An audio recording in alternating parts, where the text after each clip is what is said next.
गुस्सा शांत करने की कोशिश से गुस्सा शांत नहीं होता। हम सब अपने दिमाग में अपनी एक इमेज बनाए रखते हैं कि मैं इंटेलिजेंट हूँ, केयरिंग हूँ, और जब कोई इंसान कुछ ऐसा बोलता है या ऐसा करता है जो हमारी उस इमेज को चैलेंज करता है, तो फिर हमें गुस्सा आता है। तो हमारे स्टिमुलस और रिस्पॉन्स के बीच में एक स्पेस होता है, और उस स्पेस में हमारी चॉइस होती है, और उसी चॉइस में हमारी ग्रोथ छिपी होती है।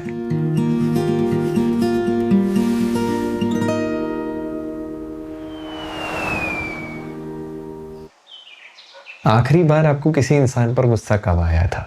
हो सकता है थोड़ी देर पहले आया हो।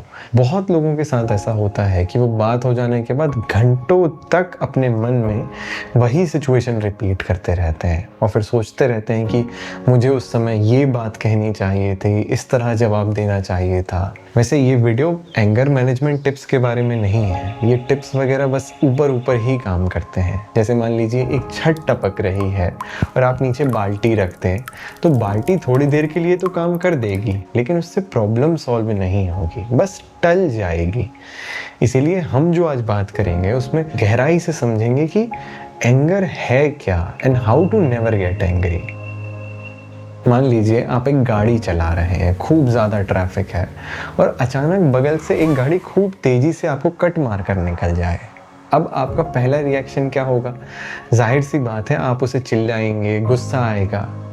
अब अगर आपको पता चले कि उसमें एक आदमी अपने बच्चे को हॉस्पिटल ले जा रहा था, इसीलिए शायद जल्दी में था, तब अचानक उस गुस्से का क्या होगा?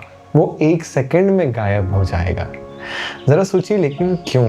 क्योंकि बदला कुछ भी नहीं, बस आपकी कहानी बदली। आपने जो स्टोरी अपने दिमाग में बनाई थी कि ये आदमी कितना बदतमीज़ है, इसे कोई रिस्पेक्ट नहीं है, वो स्टोरी रिप्लेस हो गई, और स्टोरी बदलते ही इमोशंस बदल गए। गुस्सा कभी डायरेक्टली किसी इवेंट से नहीं आता। गुस्सा हमेशा उस इवेंट के बारे में जो स्टोरी हम अपने दिमाग में बनाते हैं उससे आता है। बल्कि एपिक्टेटस की एक लाइन है, it is not the things that disturb us but our judgement about things. हमें चीज़ें परेशान नहीं करती, चीज़ों के बारे में हमारी राय हमें परेशान करती है। गीता जी में श्री कृष्ण बताते हैं कि इंसान की बर्बादी कैसे होती है, और ये बर्बादी एक चेन रिएक्शन की तरह होती है, एक डोमिनो इफेक्ट की तरह, जो गुस्से से शुरू होकर पूरी बुद्धि को तबाह कर देती है। ये शुरू होती है सबसे पहले किसी चीज़ के बारे में बार बार सोचने से। जैसे कोई इंसान आपसे कुछ बोल गया और फिर आप उस बात को दिमाग में बार बार दोहराने लगे।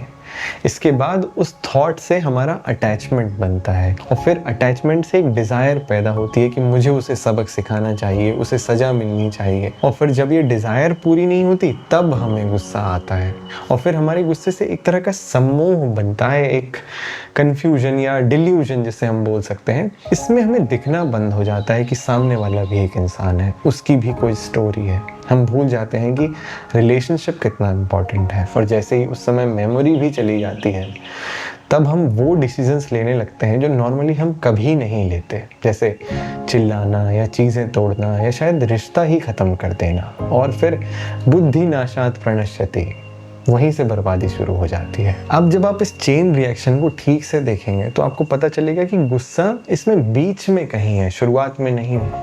तो शुरुआत होती है बस बार बार सोचने से। तो आपको सबसे पहले इसी पर काम करना है। जब आप ये ठीक कर लेंगे तो गुस्से तक बात पहुंचेगी ही नहीं। मुझे पता है आपके मन में ये बात उठ रही होगी कि लेकिन सोचना तो ऑटोमेटिकली होता है, इस पर हमारा कंट्रोल नहीं है।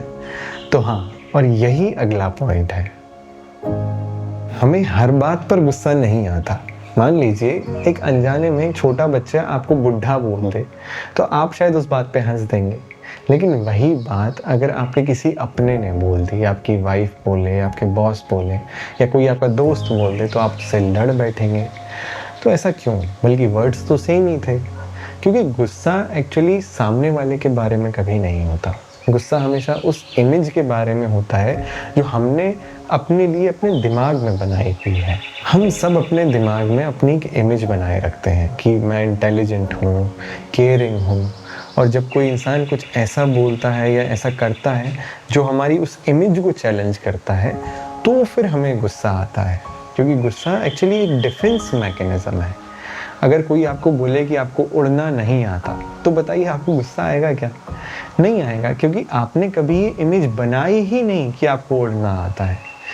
तो जहाँ इमेज नहीं है वहाँ गुस्सा नहीं है। लेकिन अगर कोई आपको बोले कि तुम अच्छे पिता नहीं हो या तुम अच्छी बेटी नहीं हो, और अंदर शायद कहीं बहुत गहरे में आपको खुद भी ये डर हो कि आप इनफ टाइम नहीं दे पा रहे, तो ये बिल्कुल आपको चुभेगा।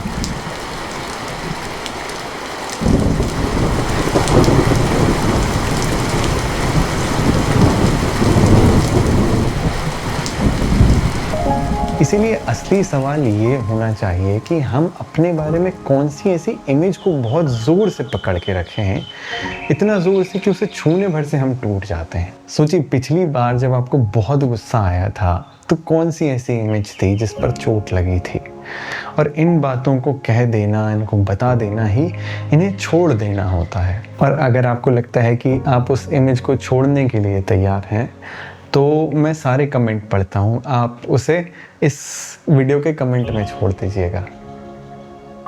मैं समझता हूँ कि ये सब सुनने में बहुत अच्छा लगता है, लेकिन जब कोई सामने खड़ा होकर चिल्ला रहा होता है तब ये सब याद नहीं आता। तो कुछ प्रैक्टिकल बातें हैं जिन्हें हमें ध्यान रखना है। पहली बात, फाइंड द गैप। तो हमारे स्टिमुलस और रिस्पॉन्स के बीच में एक स्पेस होता है, और उस स्पेस में हमारी चॉइस होती है, और उसी चॉइस में हमारी ग्रोथ छिपी होती है। किसी ने अगर कुछ बोला और आपके अंदर अचानक उस बात का रिएक्शन उठा, तो रिस्पॉन्ड करने के बीच में जो गैप है शायद 2 सेकंड का, लेकिन वो 2 सेकंड ही आपकी ज़िंदगी बदल सकते हैं। आप एक आदत बना लीजिए कि उन 2 सेकंड में आप खुद से क्वेश्चन पूछिए कि अभी मेरे अंदर जो हो रहा है वो क्या है, बस इतना सही। और ये क्वेश्चन आपको रिएक्ट करने से रोक देगा। गुस्सा शांत करने की कोशिश से गुस्सा शांत नहीं होता, बल्कि उसके ऑपोजिट का एक थॉट जगाइए। गुस्से में उस ऑब्जर्वेशन के बाद खुद से एक और सवाल पूछिए कि क्या ये इंसान भी शायद किसी दर्द में है। दूसरी बात कि क्या ये बात 5 साल बाद इतनी मैटर करेगी। ये बहुत ही सिंपल फिल्टर है, लेकिन बहुत पावरफुल। जो चीज़ें अभी लग रही हैं कि जिसने शायद दुनिया ऐसी ख़त्म कर दी है, मुझे पूरा यकीन है 5 साल बाद आपको याद भी नहीं रहेंगे। 5 साल पहले आपको जिस बात पर गुस्सा आया था, क्या वो आपको अभी याद है? नहीं। तो जो बात 5 साल बाद याद भी नहीं रहेगी, उस पर आज अपनी शांति क्यों बर्बाद करना। और तीसरी बात, हर्ट पीपल। जो इंसान आपको हर्ट कर रहा है, ज़रा सोचिए वो खुद कितना हर्ट होगा। जो आदमी चिल्ला रहा है वो शायद ज़िंदगी में कभी सुना ही नहीं गया। जो कंट्रोल करने की कोशिश कर रहा है वो शायद खुद बहुत इनसिक्योर हो। जो टॉन्ट मारता है उसे शायद कभी अप्रिसिएशन ही नहीं मिली। तो घायल लोग ही दूसरों को घायल करते हैं, और यही समझ हमारे भीतर करुणा जगाती है। अब अगर आपको ये लगता है कि ये बातें किसी इंसान की मदद कर सकती हैं जिसे इसकी सबसे ज़्यादा ज़रूरत हो, तो उसे ज़रूर भेजिएगा। ऐसी बातें हम यहाँ और करते रहेंगे, खासकर ज़िंदगी के उन पहलुओं पर जो गूगल पर सर्च तो होते हैं, लेकिन हम किसी से पूछ नहीं पाते।